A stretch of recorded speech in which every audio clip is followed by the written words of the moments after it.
अपेक्षा त्यांनी व्यक्त केली। देशात स्वयंपाकाचा गॅस पुरेशा प्रमाणात उपलब्ध असून व्यावसायिक एलपीजी पुरवठाही सुरळीत राहण्याची खबरदारी घेतली जात आहे। मोठ्या प्रमाणात पीएनजी जोडण्या दिल्या गेल्या आहेत अशी माहिती पेट्रोलियम मंत्रालयाच्या सहसचिव सुजाता शर्मा यांनी दिली। ते आज नवी दिल्लीत आयोजित आंतरमंत्रालयीन पत्रकार परिषदेत बोलत होत्या।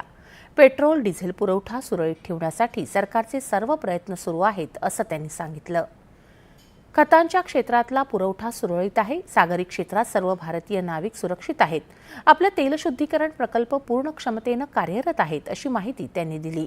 तसंच भारत सरकारने नागरिकांना इराणला न जाण्याचा सल्ला दिला असल्याचं यावेळी अधोरेखित करण्यात आलं।